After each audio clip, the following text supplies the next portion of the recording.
Di dunia yang kelihatannya makin modern, makin digital, dan katanya makin canggih, ada satu hal yang diam-diam mulai rapuh, bukan karena perang besar, bukan karena meteor jatuh dari langit, tapi karena sistem yang terlalu percaya diri pada rantai pasok yang panjang dan rapuh, yaitu pangan. Kita hidup di era di mana makanan terlihat melimpah di rak supermarket, lampunya terang, pendinginnya dingin, kemasannya rapi, tapi semua itu sebenarnya berdiri di atas fondasi yang tipis. Fondasi yang sangat bergantung pada logistik, energi, cuaca, stabilitas politik, dan satu asumsi besar bahwa semuanya akan selalu berjalan normal. Masalahnya, sejarah tidak pernah menjanjikan kata selalu. Setiap peradaban besar runtuh bukan karena satu pukulan, tapi karena serangkaian kegagalan kecil yang diabaikan. Dan salah satu kegagalan paling klasik dalam sejarah manusia adalah kegagalan menjaga pangan. 30 detik pertama ini penting, jadi gue mau lo dengerin baik-baik. Karena ini bukan cerita horor, tapi juga bukan dongeng pengantar tidur. Ketika sistem keuangan goyah, orang masih bisa bertahan dengan barter, dengan jaringan, dengan kreativitas. Tapi ketika pangan terganggu, logika runtuh lebih cepat daripada pasar saham. Uang kehilangan makna, emas kehilangan fungsi praktisnya, dan yang tersisa hanya satu pertanyaan paling primitif yang pernah dihadapi manusia sejak ribuan tahun lalu. Besok gue makan apa?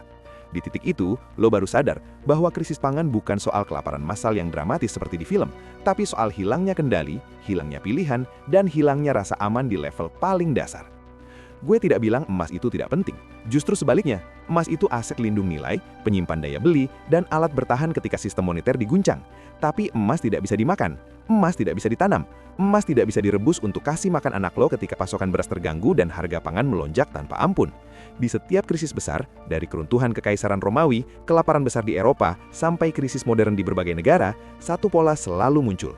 Mereka yang punya akses langsung ke pangan bertahan lebih lama daripada mereka yang hanya punya aset finansial. Disinilah kita perlu jujur dan sedikit sinis pada narasi modern. Kita diajarkan untuk percaya bahwa semua bisa dibeli, bahwa pasar akan selalu menyediakan, bahwa uang adalah solusi dari segalanya. Padahal, uang hanya alat tukar yang nilainya hidup karena kepercayaan.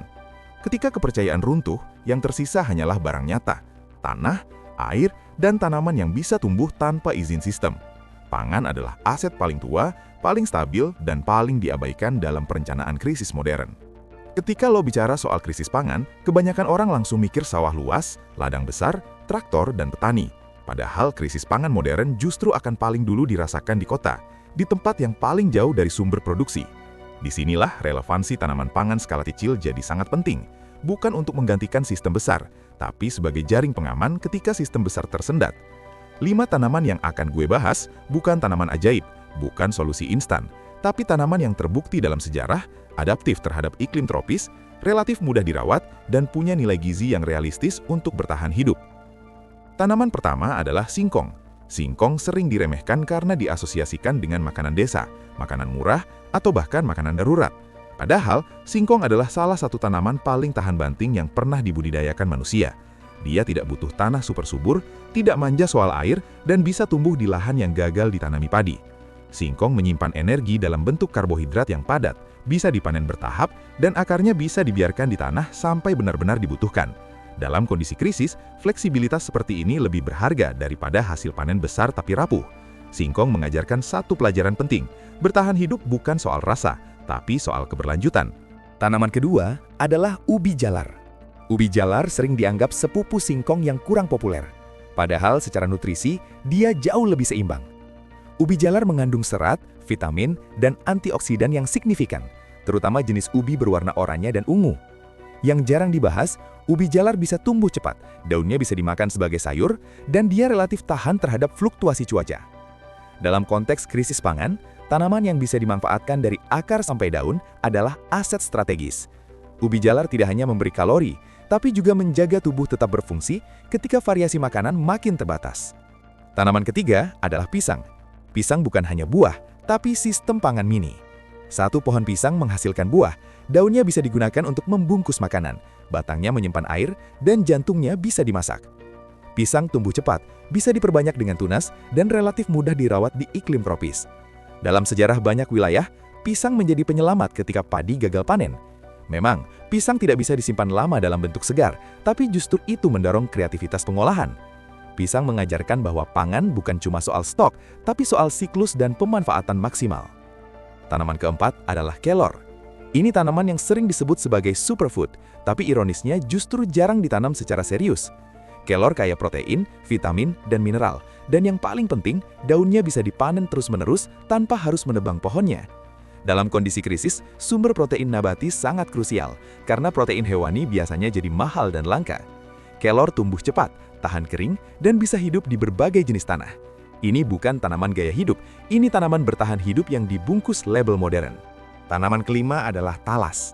Talas punya reputasi rumit karena perlu pengolahan yang benar, tapi justru disitulah nilainya.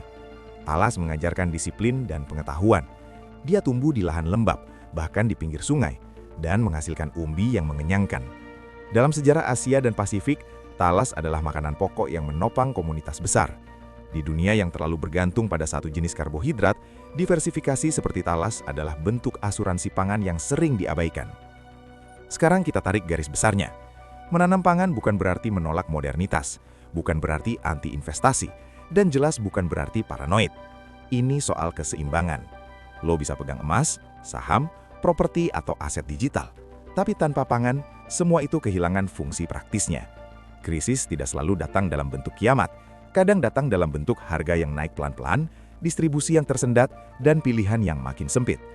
Di titik itu, punya akses ke pangan sendiri bukan soal survival ekstrim, tapi soal menjaga martabat. Kita terlalu lama diajarkan bahwa bertahan hidup adalah urusan negara, urusan pasar, urusan sistem. Padahal, sejarah menunjukkan bahwa sistem sering datang terlambat, dan negara sering bereaksi setelah masalah membesar.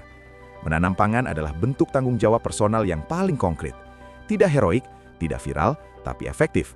Ini bukan soal kembali ke masa lalu, tapi soal membawa kebijaksanaan lama ke dunia modern yang terlalu percaya pada efisiensi tanpa cadangan. Pada akhirnya, krisis tidak pernah datang sambil permisi. Ia tidak menunggu kesiapan mental, tidak peduli saldo rekening, dan tidak tertarik pada status sosial. Krisis selalu datang saat manusia merasa paling aman. Saat kita terlalu yakin bahwa rak akan selalu penuh, aplikasi akan selalu berfungsi, dan truk logistik akan selalu sampai tepat waktu. Di titik itulah sejarah biasanya mengulang dirinya. Pelan, dingin, dan tanpa drama berlebihan. Tapi dampaknya menghantam sampai ke dapur rumah. Kita hidup di zaman yang aneh. Orang berlomba mengamankan angka di layar, tapi lupa mengamankan isi piring. Kita sibuk bicara soal inflasi, suku bunga, dan aset lindung nilai, tapi jarang bicara soal satu hal paling mendasar. Apa yang terjadi kalau sistem itu sendiri tersendat? Emas bisa melindungi nilai, iya, tapi nilai tidak otomatis berubah jadi makan malam. Ketika krisis benar-benar terasa di level bawah, logika ekonomi berubah. Yang langka bukan lagi uang, tapi barang nyata. Yang mahal bukan lagi saham, tapi beras, umbi, dan sayur yang bisa dimakan hari itu juga. Menanam pangan bukan tindakan ekstrim. Ini bukan persiapan kiamat, bukan juga sikap anti kemajuan. Justru ini bentuk kedewasaan berpikir. Mengakui bahwa sistem buatan manusia punya batas, dan setiap sistem yang efisien tanpa cadangan adalah sistem yang rapuh. 5 tanaman yang tadi dibahas bukan solusi sempurna, tapi simbol cara berpikir yang berbeda. Cara berpikir yang tidak sepenuhnya bergantung pada pasar, tapi juga tidak menolak realitas modern. Ini soal berdiri di tengah, dengan kepala dingin dan kaki tetap menapak tanah. Yang sering dilupakan, krisis pangan bukan cuma soal lapar, tapi soal psikologi. Ketika makanan sulit didapat, manusia berubah. Emosi lebih pendek, konflik lebih cepat, dan solidaritas diuji. Di situ, punya sumber pangan sendiri bukan cuma soal bertahan hidup, tapi soal menjaga kewarasan. Tentang bisa bilang ke diri sendiri, setidaknya hari ini kita masih punya kendali. Dan kendali, sekecil apapun, adalah mata uang paling mahal di masa krisis. Kita tidak tahu kapan krisis berikutnya datang, dan jujur saja, tidak perlu tahu tanggal pastinya. Yang penting adalah sikap. Apakah kita hanya jadi penonton yang panik, atau pelaku yang sudah bersiap? Menanam singkong, ubi, pisang, kelor, atau talas mungkin terlihat sepele dibanding grafik ekonomi global, tapi sejarah tidak dihidupi oleh grafik, sejarah dihidupi oleh orang-orang yang bisa makan dan tetap berpikir jernih. Jadi, kalau hari ini lo masih punya tanah kecil, halaman, pot, atau bahkan cuma niat untuk belajar, itu sudah lebih dari cukup untuk mulai. Tidak harus sempurna, tidak harus besar, yang penting bergerak. Karena krisis tidak menanyakan seberapa pintar lo, tapi seberapa siap lo menghadapi kenyataan.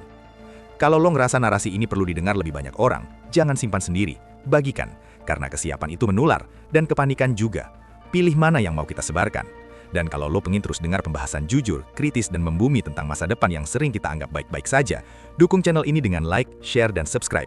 Bukan karena channel ini penting, tapi karena kesadaran itu jauh lebih penting daripada rasa aman palsu.